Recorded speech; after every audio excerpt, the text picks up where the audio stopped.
Hello and welcome to something a little different from this channel. This is, well, it's a recording of me doing one of my other hobbies, which is sketching and painting. Something I haven't been able to do, or haven't really put the time into quite recently.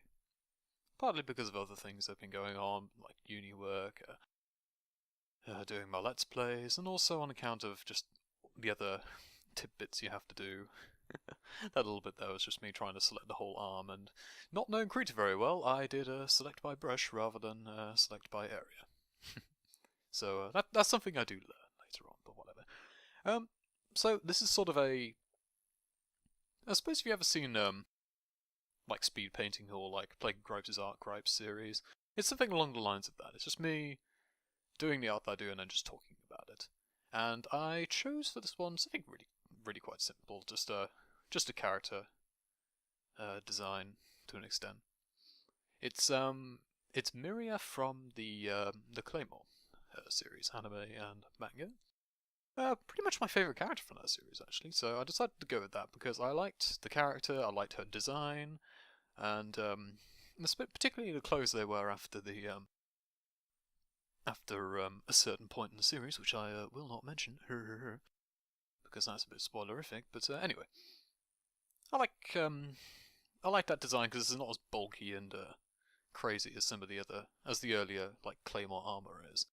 So I decided to go with that and mix it up with the cape as well. The cape ended up being a feature that I consider, if I were to redo this, I'd consider not putting the cape in because it covers up a lot of other details. But at the same time, it was a way for me to tinker with getting folds right in a sketch like this, which can be quite complicated. But it was an interesting to do thing. Yeah, right now what I'm doing is essentially I initially just did basic shapes to get a general idea of what the pose would be like and where everything would be, and now I'm just trying to work out both proportions and just the basic shapes of what everything's going to look like before I add in the extra details.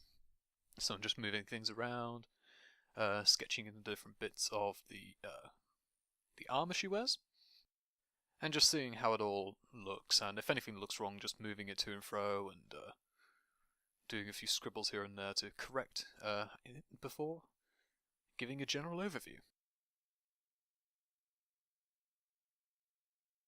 So, I suppose I should talk a bit more about why I chose Miria. Um, she's essentially, like Claire, she's a rebellious sort of character, but in a way that's a bit more charismatic. Claire likes to work a lot by herself, but Miria is someone who can yeah, I end up getting just not showing the feet altogether with that one. I did get a reference, but when I looked at it, it was I just figured it was something that wasn't entirely necessary to include because it didn't really. Well, I struggled enough with the legs as it is, and I didn't really add anything to the rest of the pose. It was just a detail I should have done if I was actually professional. The legs give me an awful lot of trouble. But I do eventually get it to a point where I like them. Yeah. I end up stopping my bitching and moaning about them and actually get them down to a bit I like. The good thing about doing something like this rather than sketching on a physical copy is quite easy to go back and change things. If you decide, like, after you take a break and come back and you decide, oh, that looks really off, I don't like that, I'm going to change that. You can go in and very easily do that. I did it at the very end as well with the waistline as well. That ends up being just altered just slightly, but it's something that would have been like if I was doing a physical piece, I would have been like, oh, it's a bit light now, I can't really change that, but I don't know. But I'm just finalising my basic initial layer, and from this point on, there we go. I actually get a reference. I'm just finishing that up with the sword, and I then start adding the cloak here of just looking at proportions and just finding out how fucking ludicrously big that sword is. It's like 2/3 her entire body weight size. But now that that's done, I can actually get decent reference for what this thing will actually look like.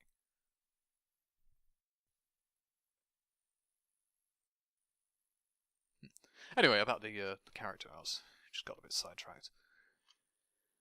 She is unlike Claire, who generally just likes to keep to herself and much more introverted in that respect and how she operates.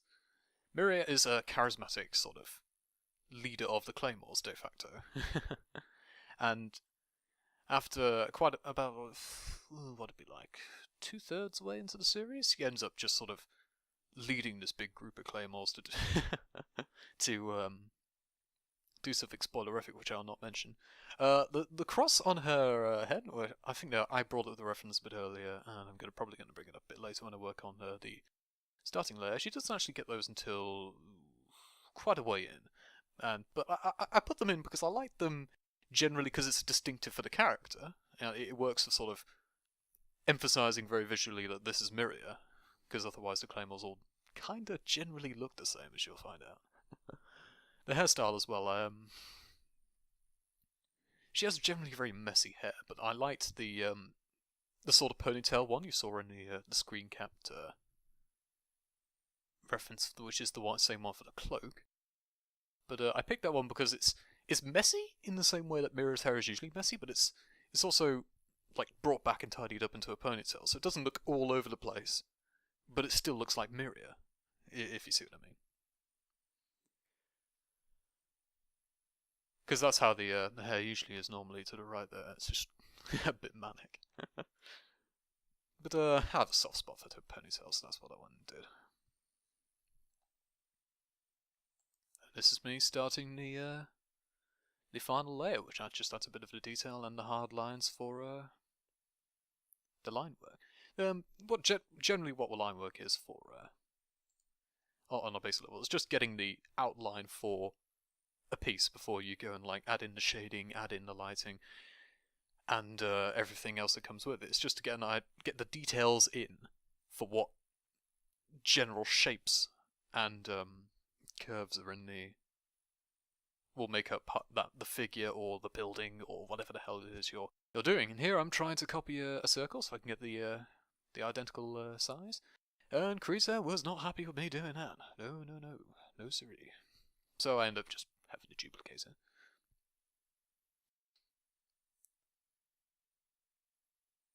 But despite all of this, I end up fiddling an awful lot with where all the facial features are, because I didn't quite get it right in my initial session with the proportions, because I was just doing a very slapdash to get the pose, and now I'm trying to iron things out, like, oh, it doesn't look quite right, just fiddle with this, fiddle with that, which thankfully Krita does allow you to do quite well. Select by area is a very useful feature, which is essentially it's pretty much essentially the lasso feature from Photoshop. It's meant to very much evoke that editing software. But yeah, and that's one of the best advantages to having like doing digital art rather than just sketch work, because you can just then move these things around without actually needing to completely redraw them. Of course, move the eyebrows along because I selected by rectangle.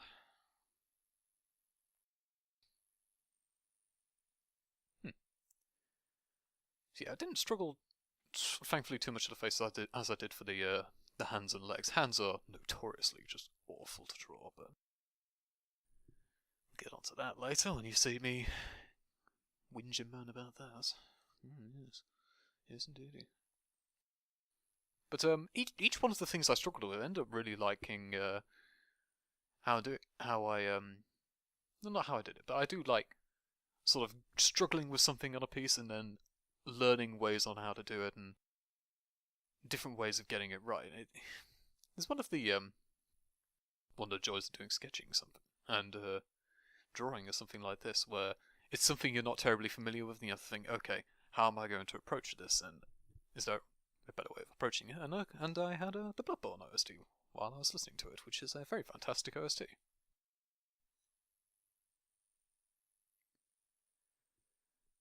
And I get sidetracked again. So now I'm just doing the hair, just very simple broad strokes here, because like with faces in anime style, this isn't really strictly anime style, but it is like it's based off of that initial style to an extent. So It's just very simplistic strokes to sort of suggest where facial features are. And it's the same with hair to an extent. You don't draw individual strands, you just do these big clumps to suggest that this is where the general hair is flowing and going, as it were. So that's quite relatively convenient, but again, a bit slapdash with it all. But I ended up tinkering with that the least when I had that sorted, thankfully. Which is great, because if you you can spend an awful lot of time just going through hair thinking like, oh, why is this not working? Why does it look crap? And yeah, of course it doesn't look perfect, no drawing is perfect, but it was at a point when I was settled with it, and I was like, that's fine. I can live with that there. I'm going to focus on something that's really irritating me, like the hands or the legs. Oh, and each blackout is essentially just me transitioning between sessions. I did take regular breaks while doing it. The whole thing ended up taking about well, it was over the course of a week, but in terms of actual like time sat down and doing it, it was all in all about what, 4 hours 10 minutes. Like the last 10 minutes were just me tinkering with the upper body part and just moving that around before I did the narration. Because again, I wasn't quite happy with, as you can see it here, it's the waist is a bit like it's like she's got these super massive shoulders, but or like sort of a giraffe neck or something. It's something that originally the cape and the shoulder masked when I was going over the final bit. But when I would look over it like this, the same with a lot of features. Like it looks okay when you're first starting doing it, and then you come back to it after a break, and you're like, why the hell did I do that? That looks terrible. I really got to sort that out, and you go and sort that out. And that's just me doing the bandolier as well. This and another feature of the sort of leather suit she wears is I could not quite figure out whether the bandolier was meant to be for her sword, as sort of like a sheath for her to put it in, or whether it was just holding up the shoulder cap she has there. I went with it's holding up the shoulder caps, or it's just a bandolier for slinging things on, but they have the swords on their backs even with the capes on, so I just figured, screw it, I'll just have the sword on the back there with the cape on, and that's what I did. But thinking back on it, I really should have looked at some of the references to see how that bandolier ended up operating, what it was used for sure. Because once you know what the purpose of something is on a reference, it can be a lot easier to incorporate it into what you're drawing as well.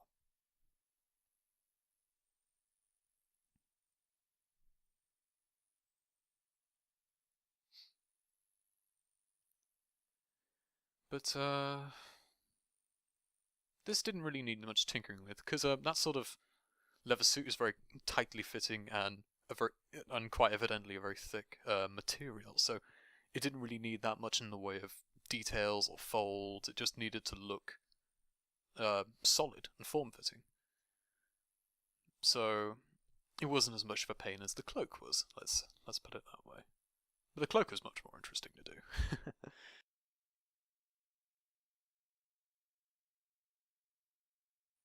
It's just me ironing things out. You can see it's very rough edges there, and then just making little additions to clean it up a bit. I mean, it's still not like crisp clean, but the final end result, I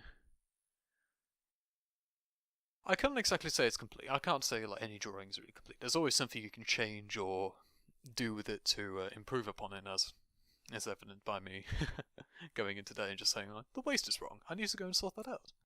And so I just doing that for a bit, like a couple 10 minutes, and then just do that. But it was at a point where I'd say I was satisfied with it, I'm ready to move on and fiddle with it some other time. And I'm not quite done with this in general. The line work I'm fine with for now, but when I return to it, it'll be to move on to doing the shading, doing the colouring, making sure the lighting is alright, and designing a suitable background for the scene. And I do aim to do a video on that to show that off, because that's of course something different, and talk a bit more about the character, I suppose. Although I'm not sure how much there is I can talk about without going into spoiler territory, so you'd have to let me know if you're that bothered about that or not. But anyway, now I'm closing in on the more complicated stuff of actually trying to get the... what I was trying to do with the legs is make it look like she's sort of moving forward, but in the original gestural lines and in the initial design I did for the initial... well, not the initial design I did for the final layer, it ended up being like really exaggerated with the curves of the weird stocking she has, stocking boots sort of things, and I ended up going over and over that again just to try and get it right. And there are some points in this video where I'm just writing messages like, why is this not working? Why does this not look right? And again, it does help to come back to it later, and you're like, oh right, that's a bit off. I'm going to need to go change that. Why did I do that? And this is me starting on the hands as well. This one was the least trouble actually, because it's fairly open, but as much as it's still gripping over something, it's still a fairly open hand, which is reasonable enough to do. I only had to tinker a bit with resizing the fingers. Oh, you wait, Past Fossey. Just you wait. You haven't done the fist yet. So all it ended up doing was resizing that and making it fit with the rest of the hand.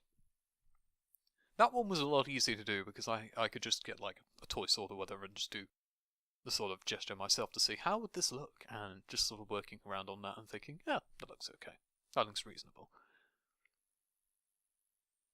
The problem I have with what I did with the hands and the arms in general is that they're supposed to be gloves essentially, but the way I did the lines and the folds, it looks too much like she just has bare arms and bare hands. So I think when I return to this, I'm going to have to change that to sort of tone that back a bit and make it look a bit more like it's a thick material over the hands instead of just bare hands and such.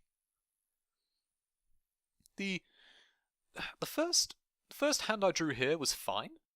It's just that it wasn't really what I wanted for the piece. I wanted it to be like a closed fist, whereas that just looks like a sort of half closed but still kind of open fist with open hand that isn't really what I was going for. So the initial additions I made to try and make sort out, I was like, no, it's not right. I need to make this look like a fist, and then I just either make this too long so it looks like a gorilla's hands, or I make the thumb too big, and it's just irritates me to no end, and I just decide, screw it, I'll take a break and go back to it later with an actual reference, which is something I should have done from the beginning, frankly. As you can see, break. And there we go, that's what I end up doing. And this one itself it was quite difficult to do this because it was essentially starting from scratch again. While I was still doing a fist, which was the initial idea, it was from a different angle, so I had to go and redesign where the fingers would be, where the thumb was, and the orientation of the arm, and so I ended up just going over a lot of things over and over until I'm like, no, that's not quite right, I need to do this and this, and then getting it to a point where I'm like, that looks okay. Which I eventually end up doing. Or just giving up on altogether. There's hands, and then there's fists. Yep. I gotta say, they are probably the most difficult one, because there's so many folds, on account of, like, of course, the fingers being enclosed within the palm, so it can be really quite difficult to do unless you're, like, eschewing that altogether and just showing, like, a fist at the front with just the knuckles and such. But I hadn't want that. No, I went and did the difficult thing. It wouldn't have looked quite right if it was just from that angle, though. It would have... I don't know. It's got to be from the side. I'm still happy with my choice to an extent. And of course, it's all part of the learning process of actually doing these sorts of things. And it's kind of why I wanted to do the videos in the first place, just to get more practice in, to draw things that I don't typically draw, and do challenging things, essentially, with my style, to get used to doing things that are difficult but worth doing. And since I do really like generally drawing character pieces where I'm drawing figures and generally people, but it's either generally quite simplistic, or it's something really, really close to the reference. This is already really close to the reference with the pose. I just move where the hands are and tilt a few things and add a cape where there isn't one originally. But it's still quite similar. Other ones are essentially just complete carbon copies to get used to, just because it's really convenient to do that, because then you have all the proportions there. It's like, I don't know, is the proportion... I'm sorry. The proportion's right on this? Oh, well, it doesn't look like the reference, so no, I've got to do this and this. Whereas this is a different pose, and there's different things happening. So the legs had that to an extent, but again, the problem was when I was designing them, I didn't quite know what I was doing wrong. I mean, from here I can see now, like, instantly, like, these curves are way too exaggerated. They look silly. But at the time, I was like, well, I've got to emphasize that it's being left behind as the other foot moves forward. So for a while, again, it's about taking a step back and thinking, okay, what looks off right off the bat. Each individual section of this is some of them are about 15 minutes or so. Some of them, one of them was an hour long. But generally it was about 30 minutes of me just going down and just adding bits and bobs before taking a break and thinking, I'll come back to this later. So there were an awful lot of changes made between transitions where I'm just like, that needs changing, or I need to move this around. That sort of thing. And you can see that quite a bit whenever transitions are made. I usually go back over things before adding anything new.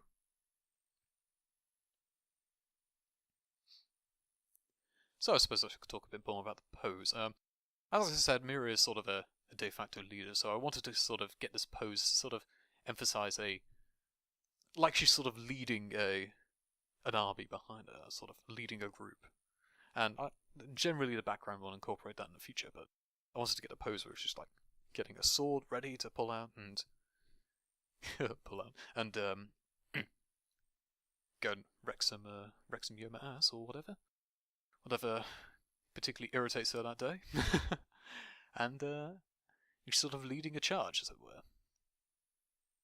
So that's why I chose the pose I did. I could have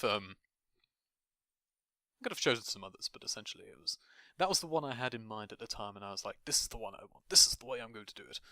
And as much as it ended up being a bit limiting, I think it was okay for an initial piece.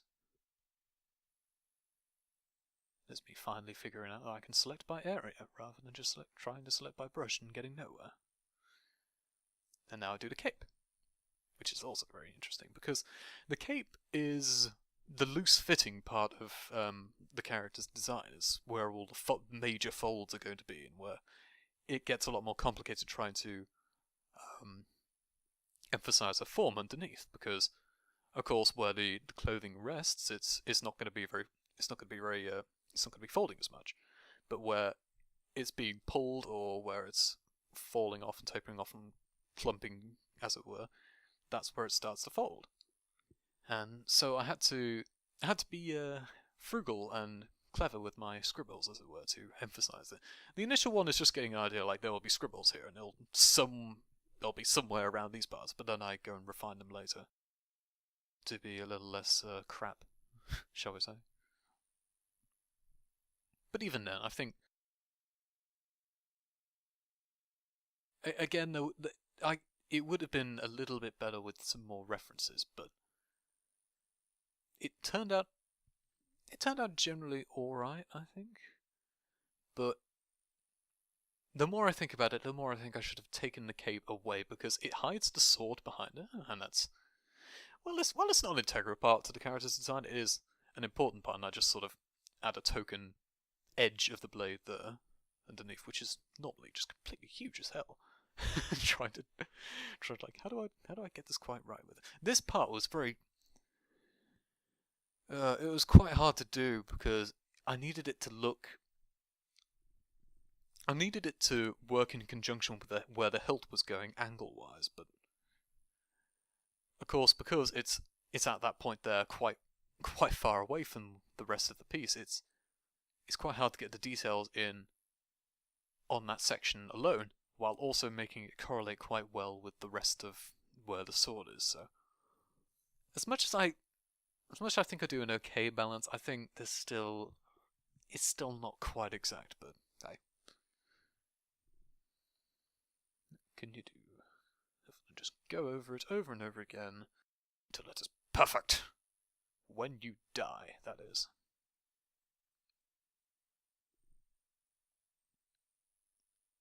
And here, another wonderful feature of using Krita in software like this is that you can get solid straight lines without needing a ruler, and you can get these shapes in. So that I can do an ornately designed bit like the pommel, and actually get it looking all right. And like with the hair, this bit once I was done with it, I was effectively done with it. I didn't really tinker with it that much because it never really bothered me after I was done with it. So maybe that's a good sign. Maybe I should have spent more time on it, but it ended up looking okay for me. Which is great, because there are other things that required my attention at the time.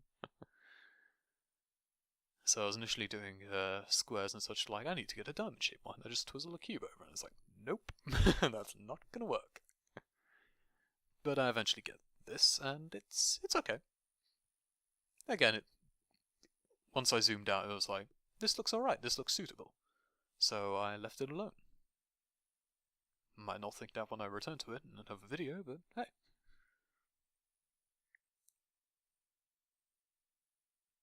Yeah, what's wrong with that? And then I return to it and fix it, and that's what I change. I make that curve flatter, I make a bigger groove there, and make the lines a bit denser so I can work with them as an actual outline. Now onto the fun bit, doing the folds of the cape. Again, the folds, where there's a huge collection of those sort of folds to emphasize those being pulled to that point, and it's just sort of not tapering off, but it clumps up at that point, so there's lots of folds there. Where it doesn't clump up. Where it didn't clump up and it wasn't really affected by anything, I found that the hardest to do, because it's like, well, how is this going to be affected by what's going on? Well, it isn't, because there's not much near it. So I decided that the way I'd drawn a cape is a bit like there's a wind, sort of like a slow wind coming across from in front of her to going off to her left, from her right to her left. So that's essentially what I worked with for that, and it allowed me to emphasize a bit more about what's going on underneath and beyond the cape. So, like with the sword, I was able to flatten bits out of it to emphasize that there's actually an object behind there. Oh, and I was listening to Pendulum as well. Can't remember what Witchcraft sounded like. Self versus Self and the Fountain come up, and they are both just really amazing. Really great features. With In Flames and Stephen Wilson, the mighty musical Midas that is Stephen Wilson. Yes! But here I'm sort of adding in folds again, so it sort of goes over the... oh, there we go, Self versus Self is on. The cape goes over the arm as she goes to reach the sword. It sort of goes around her right arm while it's also being blown back a bit.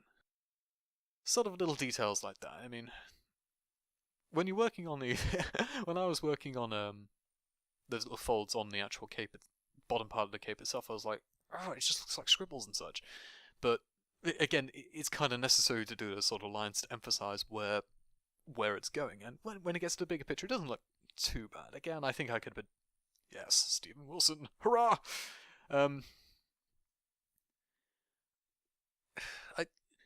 As much as it could have looked worse, I feel, I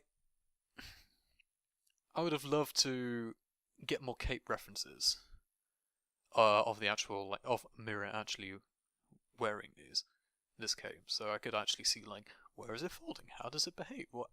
Where are the lines and what do they do? So I sort of had to, like, guess, whereas, how would this behave if it's a solid object and such? And it ended up making, like, looking at it now, the lines I made the her right side where the cave is looked really loose and thin, whereas her left side is like really dense and clumped and like really thick, and it is very odd. I don't know. I might have to iron those out and make them a bit smoother later. But here I'm just adding very, very small faults, because again, it's a tightly fitting bit of clothing, it's also thick. So there aren't going to be that many folds in the first place, but there are going to be some just to emphasize the form underneath again. Because she is moving forward, so there is some tear in the actual where the material wants to go and such, so I have to do some lines to emphasize that. But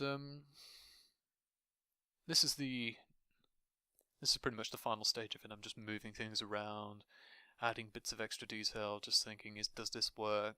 Does this look right? What do I need to change? Where do I need to move things? And it gets to a point where the things I want to change are so menial, I'm like, yeah, I'm generally okay with this. Just make that a bit smaller. Get rid of the lines there to emphasize again. There's a flat surface there, the actual sword. And then I make the tiniest little change I actually made very, very recently, where I moved that down a bit. And again, it pained me to do that bit, but I think it worked for proportion's sake, because again, the waist was just so goddamn big. It was just so out of whack.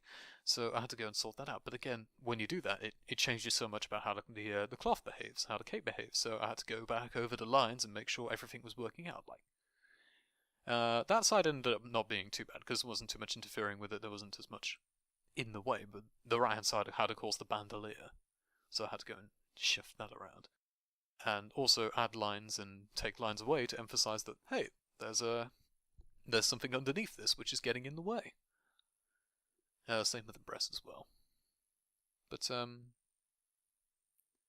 it ended up this bit again only took about 10 minutes or so, so it didn't change too much. But again, it's partly because it's quite easier to move things around in a software like this rather than if I was doing it as a physical piece. So there's the blessing there. But that's pretty much it. That is well, better, yeah. Not the best, but better. Let's leave it at that. So, I wouldn't mind going back to this and adding the colour, the shading, and everything to make it complete and to a point where I'm generally happy with it. But the line work, I'm generally alright with. Let me know what you think about these series and whether you want to see them continue as well. Till then, later.